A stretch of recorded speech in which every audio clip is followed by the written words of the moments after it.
Hello, everyone. Say anything to anybody? Hello. Hi, everybody. Peace. Today we're talking with Darryl Robert Schoon. It's been a few months since we've talked online, but while I'm thinking about it, when I was writing my book, I was trading messages with him, and he was telling me that he was writing his book as well, and he sent me some scripts on it. And it's a very interesting book. So this is his Amazon page. I'll put the link below. And this is his new book, Docking at the Mothership. And it says it's Darryl Robert Schoon's memoirs composed of thoughts written during a period of enlightenment and articles in which he predicts and explains today's economic crisis. I've read several of his books. I've read Time of the Vulture. I read Letter to the House Select Open Committee. And I read You Don't Always Get What You Want, which is a fictional novel, but it's based on his real life. And then I started reading The Light in a Dark Place, and I lost that. So I'm going to have to get in it. That's from his time spent in prison. Go to his page here. He even has a video there. Will the U.S. government confiscate gold? What happened in 1933 when the United States government, but Franklin Delano Roosevelt issued Executive Order 6102, prohibiting the private ownership of gold. Darryl has a lot of experience. And the thing I love about Darryl, he's faced adversity, and that adversity hasn't jaded him or damaged him in such a way that he now becomes negative and wants to hurt other people, or, you know what I'm saying? And a lot of good information. If you go to the Amazon page and buy it, if you have a Kindle membership, I think a lot of his stuff is fairly inexpensive using the Kindle. We're going to break the discussion into 3 videos. So enjoy. Please leave any comments below. If you have any questions, when you leave comments and questions, it's questions that I try to ask him the next time I talk to him. In fact, in this video, you'll see there are a couple questions that people have asked me to ask him next time I talk to him. All right, enough of my rambling. On to the video. Peace. Well, that's the average. That's the average attention span these days, anyway. The average ability, the ability of the human brain to hold a thought we're approaching that 5 minutes. Absolutely, man.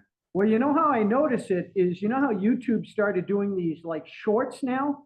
Like these videos only last like 30 seconds or a minute. Or a minute, yep, yeah, absolutely. And it's like, ding, ding, ding, ding. It's like the stimulation, is. Well, yeah, they pepper you, and they pepper you because of what Darryl just alluded to. They realize that we are a popcorn society. We have been for who knows how long. They realize that the average bear has got like 27.5 seconds of attention span. That's right. Am I right? And right. they just blast stuff at you, and we're like all day long. Well, you know what I think they're trying to, as if they didn't have enough money, as if they needed to further monetize their hold on our attention. Well, now, I don't want to diatribe too much, but you just, when you said that, what popped into my head? Do you remember from a couple hundred years ago? I think he was a great economist. Was it Adam Smith? I think it was. Adam Smith, Wealth of Nations.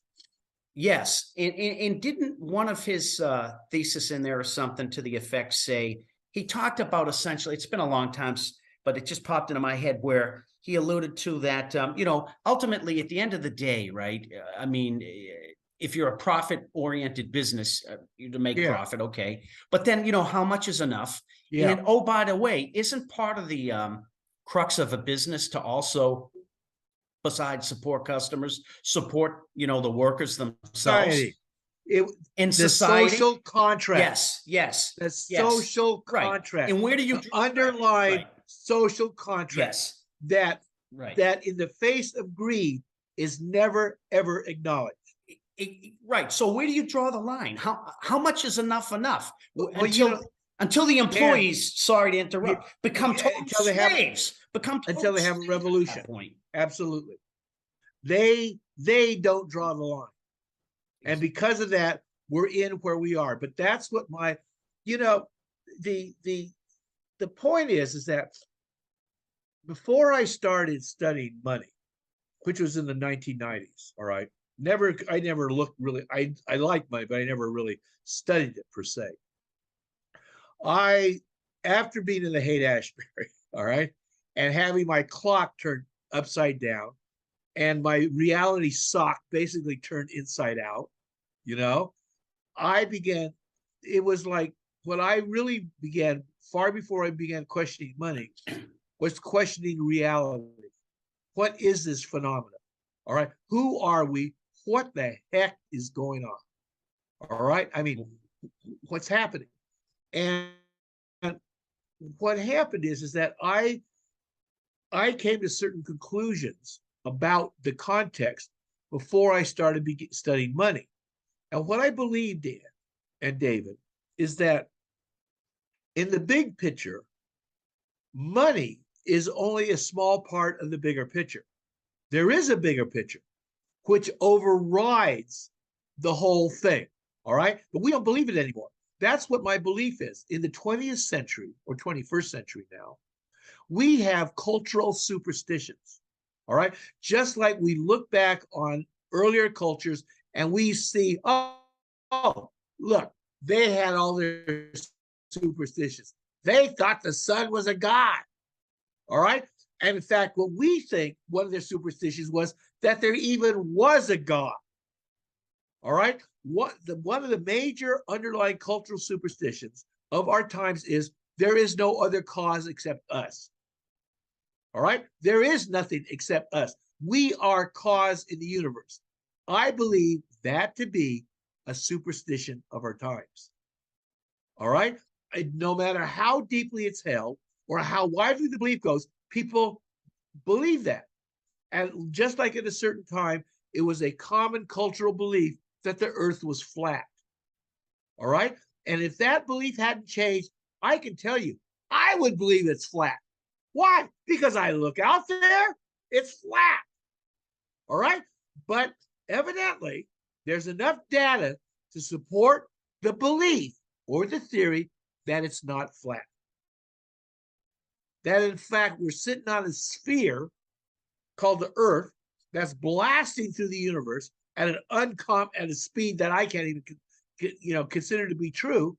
And my belief in my thought of rationality wouldn't believe it unless the data supported it. Why? Because we're spinning certainly at a surface speed that I believe it would be so windy that we'd be lying on the ground. All right. But evidently, the reality that we operated in is constructed in such a way that the wind is not a factor. I mean, you thought we're spinning that fast? I mean, whoosh, we'd be flying off the damn thing. But apparently, we're not. Apparently, because of something called gravity, which I don't intuitively understand, everybody's sticking out. All right? So, what the deal is this? And I can only go back as to what happened to me in the 60s. All right. Before this happened to me, I was like everybody else. I thought, not that I thought like everybody, but the basic constructs of reality were there. This is reality. All right. And let me tell you what really rocked it. One, in October, as I'm in law school in 1966 at Hastings College of Law in San Francisco, all right, I take my first hit of LSD. Boom, floored me. It floored me. In fact, it was so radical, it was months before I would take it again because I had that proverbial bad trip. Why? Because I knew I was out of control. I didn't realize how deep my control mechanisms were. Okay? I was evidently not the kind of guy who could just flow with it. All right? I was the kind of guy with, holy shit, I can't control this thing anymore. That's what I was. All right. But it awakened something in me so deep that it wanted to go back to that door and see what was there. All right. But anyway, 1 year after I dropped, because I dropped out of law school months after that, I just, it just couldn't compete with the realities that were going on in San Francisco at that time. All right. So a year later, I'm no longer at Hastings College of the Law. Mhm. I'm running the food concessions of the Avalon Ballroom, Grateful Dead, Janis Joplin, Oh, yeah. Quicksilver, the Messenger Service. I mean, I was right there, and I was living on Haight Street. Okay, that was a shift that was so extreme. I can only imagine what my parents felt. Okay, I mean, 1 year I'm in law school. The next year, I'm like those people they're reading about in the newspapers. Okay, Seismic shifts, man. seismic shift. All right, but the thing that really cracked it for me was I decided to open up. We were going to have a psychedelic shop on Haight Street, me and a friend of mine. Okay, and we knew this guy. He knew this guy who made candles. All right, and we wanted him to put his candles in our store on consignment, of course. Hippies had no money. All right, Right. so I make an appointment with him, and he lived a few blocks up on Central Street in Haight-Ashbury, and he was known to us as Bob the Candle Maker. Okay, I mean that's not Bob the Builder, but Bob the it was Candle Bob the Maker. Candle. Yeah, and it'd be Bob the Builder in a smaller Later, Bob the Builder. Yeah, Bob. Yeah, but no, this was Bob the Candle Maker. Why? Right. Because he made candles. Okay. Now the funny thing, the thing about Bob the Candle Maker is he always wore this shirt with stars on it, which I wouldn't realize till years later because he always wore the same damn shirt. All right, because he was into astrology. So I go up there to make a pitch about our, and at the time, 1967, I basically, even though I had taken acid, even though I'm living on Haight Street, I'm only a year out of law school, and I thought astrology was hippie bullshit. Right. All right. That's that hip stuff that hippies thought. All right. Even though I was living among them, even though other people would go, oh, and look at me and go, look at that hippie. All right. But I'm only a year out of torts, property, that stuff. Okay. Up, down, up, down, up, down. All right. And I'm up there, and he says he agrees. He's going to put because he made these incredible candles. They look like Moorish castles. I mean, they weren't just a candle; they were incredible things. It took a lot of work. All right, and so but what he really wanted to do was do my astrology chart. So to humor him, sure, we wanted his chart. Okay, so he says, I want to do you and your wife's astrology chart. Okay, so and I was married to another person at the time, not Martha. And so we give him, and I said, well, what do you need? He said, I need your birthday and where you were born and the exact time of your birth. All right. Hippie bullshit to me. Okay. We give it to him. So he calls us up and he tells us, he says, I've got your charts, come over. I want to read them for you. Wow. So we go over to his house, and I've now, I mean, what is this? This is 2022. All right. This is, and I'm talking about meeting him in 1966.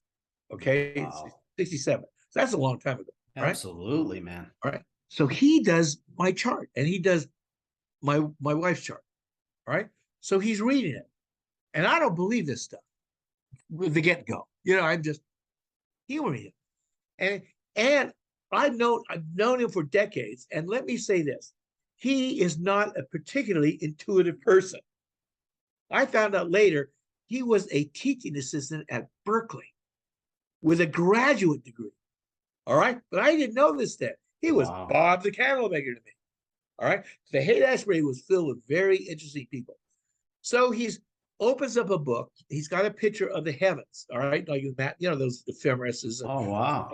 Parts. Okay. He's very complex. And he points out, he says, okay, he's talking about me. And he's reading one of these aspects. And he says, this person will have a conflict with one of their parents, probably their father.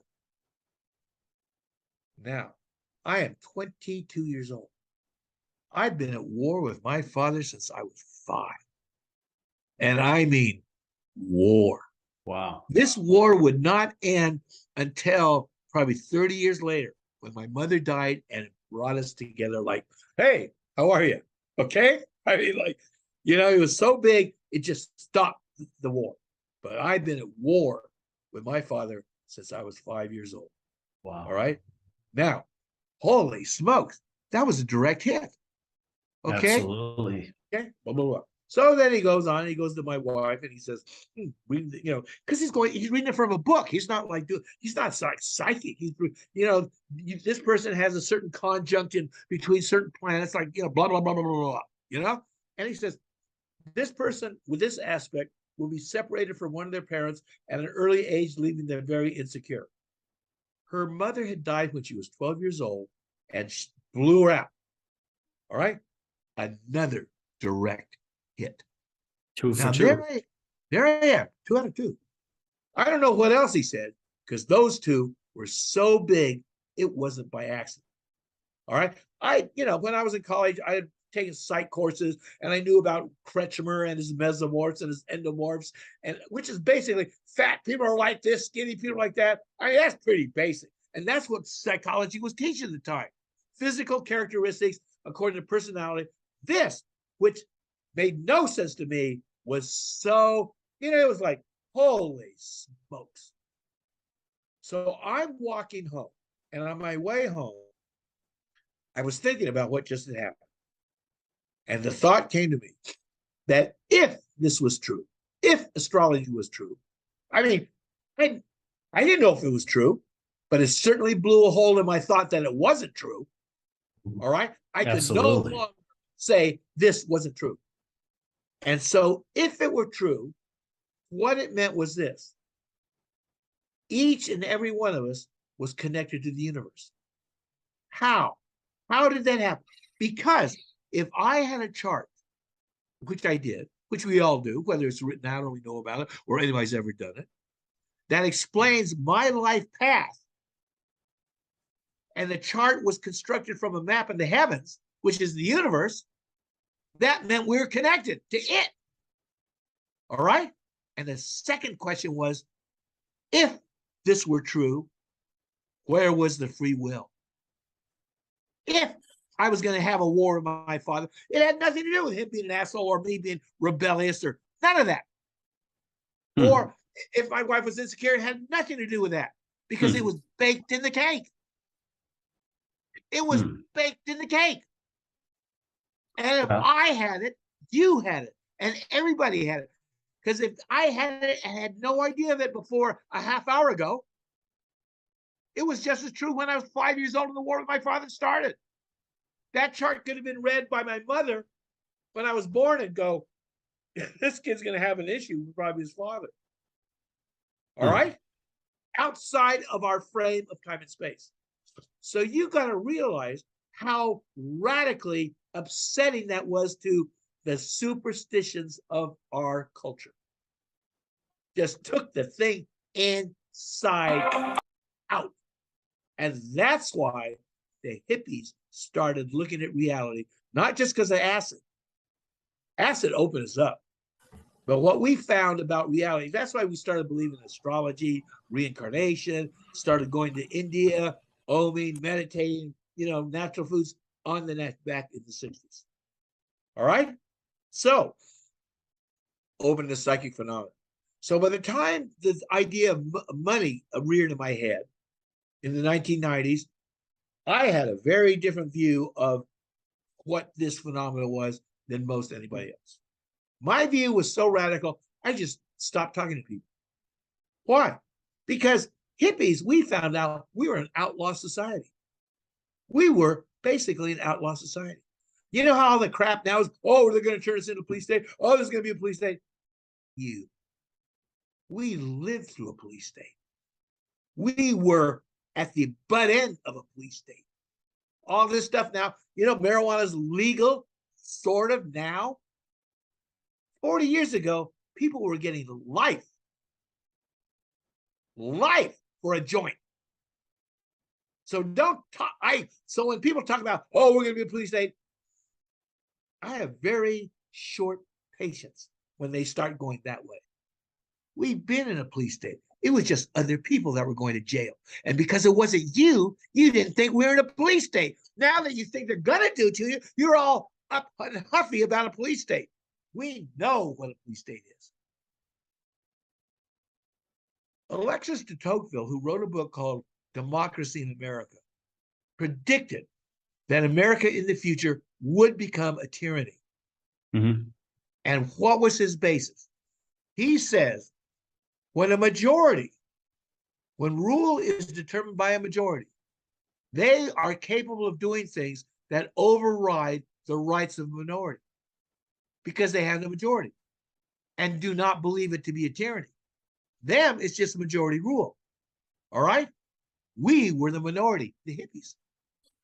All of a sudden, this is how the tyranny happened. Richard Nixon is Mhm. sitting there as president. All right?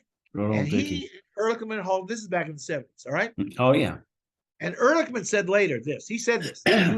He said, we had two enemies, anti-war hippies Hmm. and black civil rights protesters.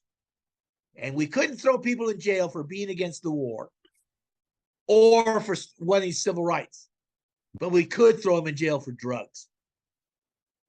And Interesting. that's when it started. All right? That's when it started. So you take that framework, which I was, now, if I wasn't who I was at that time, I wouldn't have that point of view. But you're now talking to somebody who has that point of view because they were there and these things did happen. All right? So we live looking at reality like that. Wow. All right? For decades. For decades.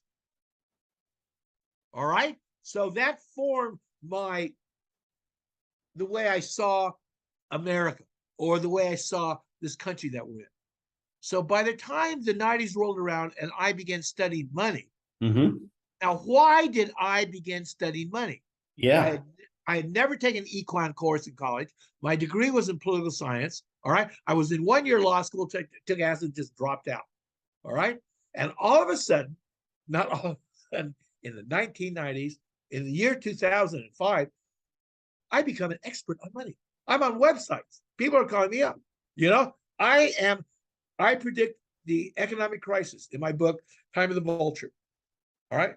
I published it in 2007. I'm on the internet. The website gets hits from 125 countries. My writings are in most of the top gold and silver news sites around the world. I am, for better or worse, considered to be an expert on money at that time. Wow. And the crisis. All right. That's in the mid 2000s. How did that happen? How did that happen? All right. In fact, one of my in-laws came by in the year 2000. He looks at me, we were just, how in-laws, I was family. All right. And he looks at me and we're in the kitchen. He goes, Darryl, how did you know an economic collapse was going to happen? Because he didn't. He was just like, ready to make it. All of a sudden, out of the blue in 2008, the thing blows up. Absolutely. Everybody's in trouble. And, and I became known as a person who called it. And a couple of years later, he's at my house. He goes, how did you know? Why would you know this is going to happen? He knew me 10 years before. Absolutely. I didn't seem like the kind of guy was, Pete, we're headed for the shitter. What? I mean, and if I had said, he wouldn't believe me. That's right. Because he knew me. Right? I mean, why would I? Sounds like a familiar story, if you know what I mean. Sounds like a familiar story. Yes. This is what happens. In 1991, I am at the end of a 10-year prison sentence for dealing drugs. Okay? Wow. The end. All right? And I've been sitting there for around 7 years. I did 7. Okay? Wow. The war on drugs, hippies, and black people. That's Wow. why when we talk about police states, I know what we're talking about. When I read about people talking about the police state, I know they don't know what they're talking about. There's a difference between all paranoid up in your head because of what you're reading and what they're going to do to you, and then being there. Leg irons, waist chains, those buses you drive by and can't see in? I was in them. That's Okay? scary. Scary, dude. Well, it's scary to think about until you're there. And when you're there, just what it is. Yeah. It's amazing how well we adapt. Not that it isn't a big shift, Mhm. all right? It is a big shift, but Mhm. what is, all right? So there I am, 1991. I'm getting short, which in prison parlance is my time is almost up, all right? I'm in Turtle Island Federal Penitentiary in Southern California, and these words come into my head. They just come. And this is what they were, is the best I can remember. In times of expansion, it is to the hare the prize goes. Quick, risk-taking, and bold, his is the wisest bet. In times of contraction, however, the tortoise is favored. Quick only to retract its vulnerable head and neck, his choice is preferable to the quick and easy of the hare. Every so often, however, neither the hare nor the tortoise is the victor. This is the time of the vulture.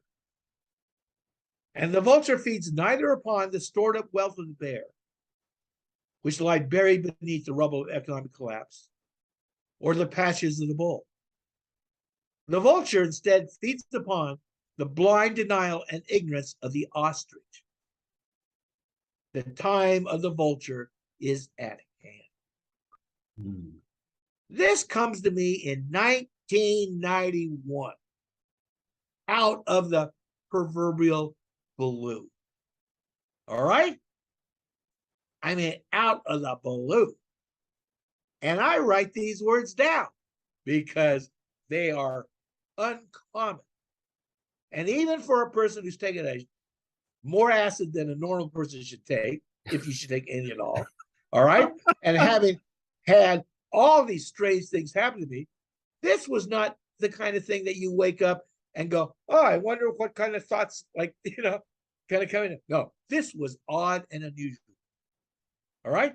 So I write them down. At the time in 1991, there was no sign of an economic collapse. Nothing. I went back and, Googled 91, and there was a real estate contract, but nothing like Yeah, time. yeah, I don't think so. Yeah, I mean, years much later. To Yeah. your point. Yeah, No. yeah. So what happens is 6 months later, I'm back out on the street, so to speak. Prison parlance, out on the street. All right. And I'm in San Francisco, and I started studying money. I turned to Martha, my wife, and I said, what the heck am I doing this for? I'm a hippie. I mean, hippies weren't very much into money at Right. all. Right. All right. Absolutely. I mean, we consider that a construct. I mean, who the hell needed money to give this shit away? All right. Should share it at the very least. All right. And so I become obsessed. I start reading on the internet. I'm looking at credit, debt, gold, and silver. That's how I run into Adam Smith. That's how I ran into Professor Antal Fekete. Wow. Brilliant mind on the internet. All right. I mean, I am into this stuff. So, by the time 2004 rolls around, when my friend from law school, Marshall Thurber, puts together a group of people he called the Positive Deviant Network, which he considered to be high achievers, but out of the box thinkers. All right. There's around 70 of us. And Marshall puts this together. Marshall knew Bucky Fuller. He studied with Bucky. He studied with Edward Deming. He's the guy who transformed Japan. I knew Marshall's law school. He's intense, really intense. All right. And we've been really good friends all these years. I almost got Marshall kicked out of school. All right. In law school. There we were. We were first year students at Hastings. All right. Marshall's gung ho. He wants to change the world. Kid from back east. I am bitter. I'd already been. We're in the late 60s. The war in Vietnam is going on. They want to throw our asses in jail to go support a goddamn dictatorship, CIA war. I mean, I'm tapping it down. I'm out of this box. Marshall goes, no. So he says, Darryl, I want you to write an article for the newspaper. He's going to edit it at Hastings that year. All right. He's after the news. And I go, I'm not doing nothing. No, I want you to write an article. So I wrote an article, ultimately. And Marshall put it on the front page of the Hastings Law School newspaper. Front page, right there. All right. Here's this, this is not the Onion, Dave, you know, the joke place. This is voir dire, Hastings Law School newspaper. And the article headline was, Church Liable for Acts of God. All right? And now an act of God, legally, is anything that there's no cause for except a natural disaster. Force majeure. Yeah. In contracting terms. Yeah. Yeah. It's just a horrible disaster, an act of God. No one is liable for that. And he put my article, the church is responsible for an act of God, on the front of a major law school newspaper. Oh, my word, man. Okay? And I basically said that, you know, God being just would not allow an injustice. Now, there's lots of injustices, but in his name. All right? And because they call it an act of God. I said, so therefore, it can't be true. There must be a solution. And I said, there is a solution. There are institutions that are, they get tax breaks for being acknowledged as agents of God. Now, agency is a legal term that means you are connected and an agent and acting on behalf of that organization. So I said, your house burns down in an act of God, like, you know, forest fire comes through, you lose everything. You should just be able to write up the damages, go down to your local church and hand them the bill, and they should pay up. That was my thesis. Well, when the dean of the school read this and he saw this was happening, he called the student body in and he said, if that newspaper goes out, I'm going to shut you down and I'm going to kick Marshall out of law school.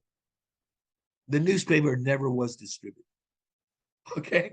Marshall and I remain really good friends. All right? Even though, well, he was one of the articles in the first place. Wow. So in 2004, when he puts together this group of people, around 60 or 70 people, the dues were $5,000 a year. We met 4 times a year, and we just exchanged thoughts and ideas. Marshall considered all of the people in that group to be deviants, positive deviants, people who deviated from the norm. Well, all right. Okay. Because Marshall's theory was, in times of great social change, the answers are not found in the middle of society. They're found on the fringes. Extreme. Yeah. Extremes. Now, it doesn't mean that every idea from the extreme is going to be the new paradigm, but whatever it is, it's out there in the extreme.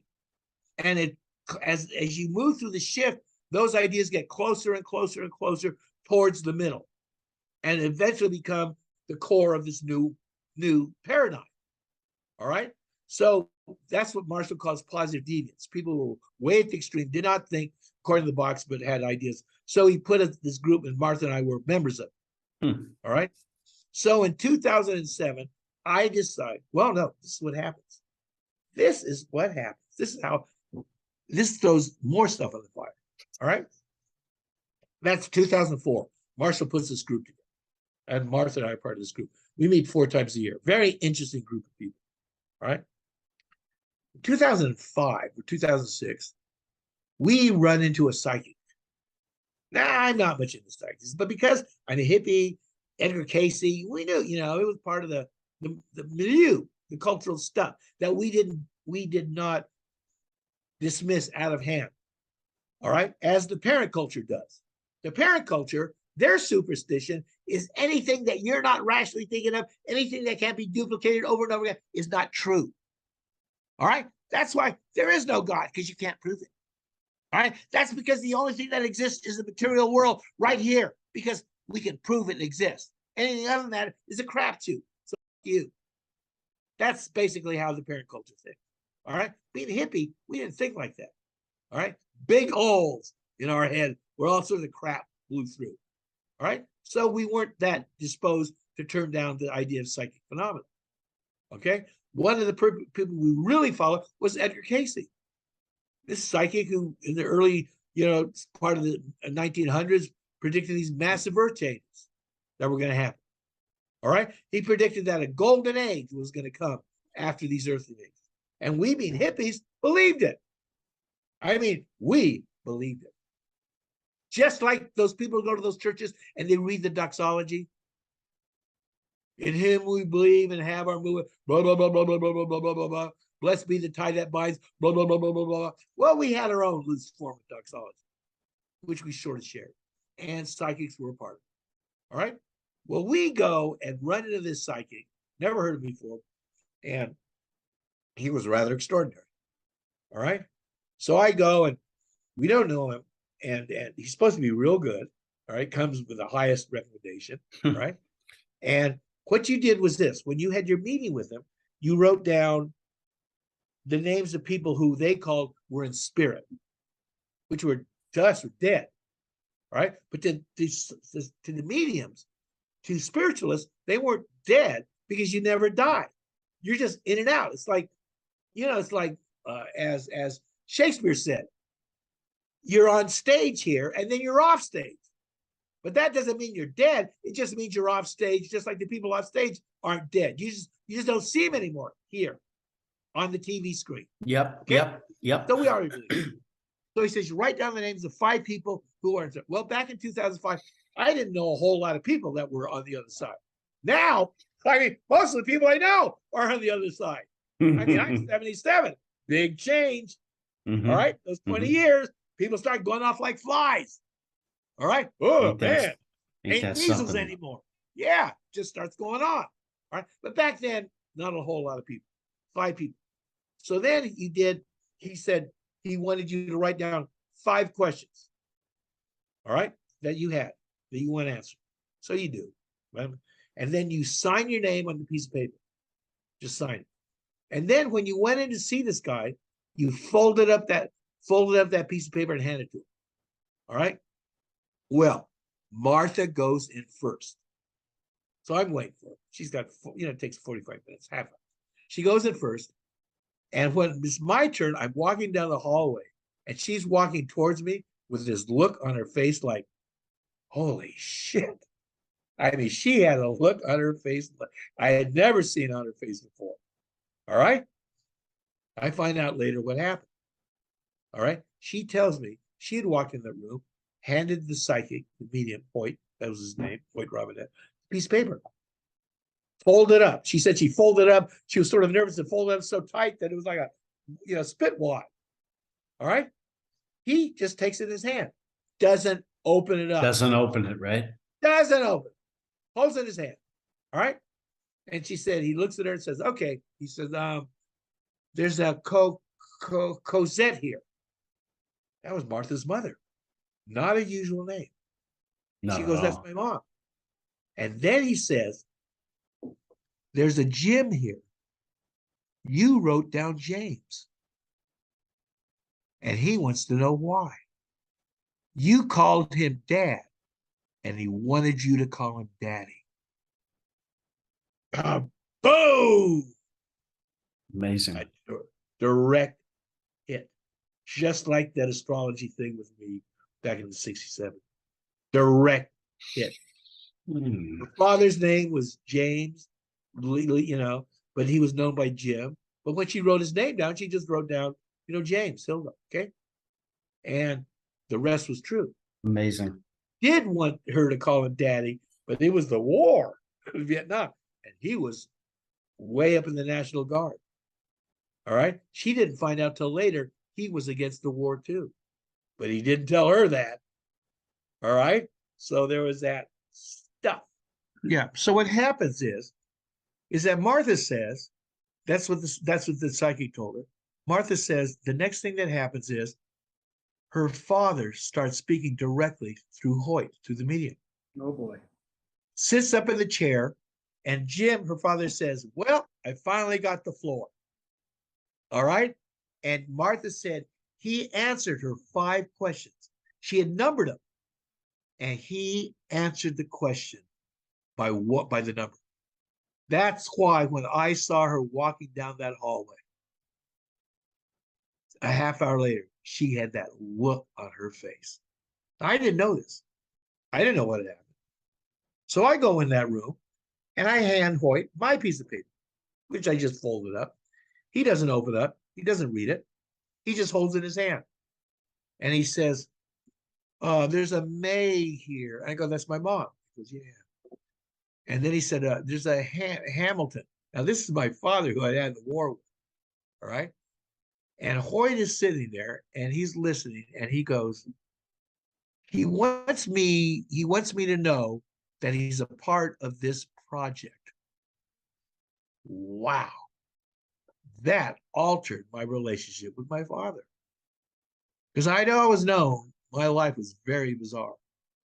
And I already knew that it was a get-go. We were going to be at odds, you know, that is the thing. But then he says, I want him to know that he was a part of this project. So there was this thing going on. All right. And then he says to me, he said, you're a teacher. And I go, no. And then he says, you teach. And I go, no. Because I assume he's hearing things. He's psychic. Thoughts are coming in. He's being told things. I blew him off. I said, no, I don't teach. And then he says, well, you know things that other people don't know. And I said, everybody thinks that. But I have no voice. I have no audience. I have no agreement. And then he says, this will soon change. People will begin seeking you out. This is 2006 or 2005. And it became true. I write my book, make my predictions, and now I'm known as as somebody with some thoughts on the economy and what's going on. So that explains how I got, not one, into money, and two, became known for that in such a degree that, 15 years later, 222, we're talking. You in Mexico City, you know, with David, and, you know, I mean, with Dan, and here we are talking about. It looks like Dan's frozen. Yeah, that's right. So that's how we are here today, talking about this stuff.